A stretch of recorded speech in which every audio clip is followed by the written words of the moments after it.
ප්‍රක්ෂේපණ යන්ත්‍රයක්.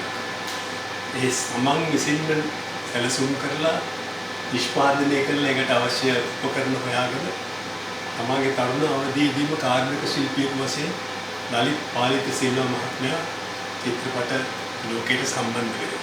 ඊට පස්සේ ඔහු පුහුණුව ලබනවා චිත්‍රාගාරවල රජයේ චිත්‍රපටාංශයේ ඒ වගේම ටීකේ චිත්‍රාගාරයේදී සහ තවදුරටත් ආජි ලේඛනාගාරයේ මේ චිත්‍රපට සංරක්ෂණය කිරීමේ වැඩපිළිවෙලට සහාය වෙලා සංරක්ෂණය පිළිබඳ විශේෂ දායකත්වයක් දාලා තියෙනවා.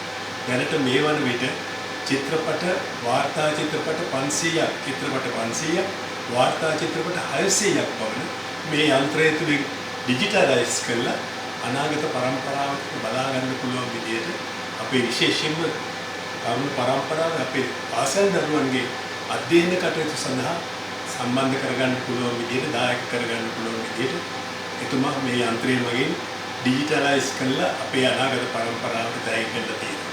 ඒ වගේම ඉදිරියේදී ඕනෑම ඩිජිටල් තාක්ෂණ ක්‍රමයක් අනුව ඒ චිත්‍රපට ලැබෙනේම අනාගතයේදී පවා ඒ විදිහට සංරක්ෂණය කරලා අනාගත පරම්පරාවට උරුම කරලා දෙන්න පුළුවන් මේ ශක්තිය ලලිත් පාලිත සිල්වා මහතා තමන්ගේ සෝත්සාහයෙන් තමන්ගේ කැපවීමෙන් චිත්‍රපට කලාවට තියෙන ආදරය නිසා ඒ තුලින්ම මේ මහා සේවය කරලා අපේ චිත්‍රපට සංරක්ෂණය කියන එක ජනතාව අතරට ගෙනියන ජනතාවට උරුමයක් වශයෙන් ලබා දෙන්න විශාල මෙහෙයක් කරලා තියෙන මම ඒකට කරු කරනවා කොහොමත්ම ස්තුතිපූර්වක අපේ කර්මාන්තයේ වෙන්නේ. ඔයාට නම් ඉතින් බොයිෆ්‍රෙන්ඩ් ලාට දෙන්නේ පාළුම ගන්න. මට අපෝ නෑ. බොරුනේ.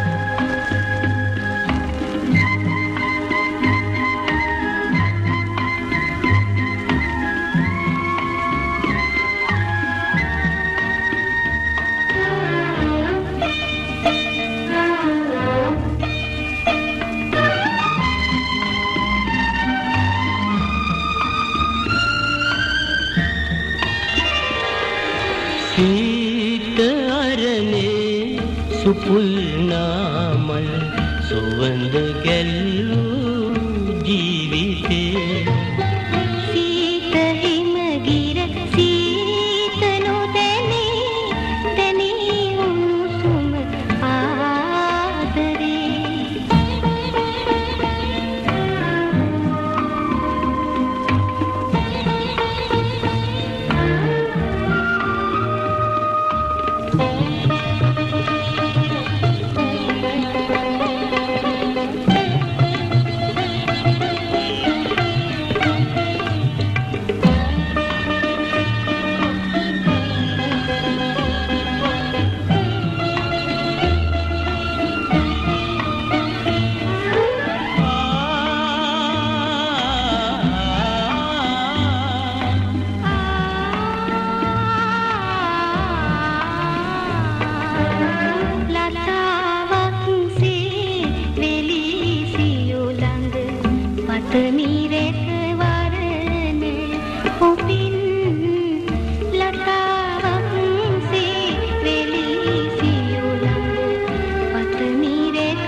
වැළඳ ගන්නේ හදවතින්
නිමා කළ ඉම ඔබ නෙතයි ඔබ නිතයි සීත අරනේ සුපුල් නාමල් සුවඳ ගැල්වූ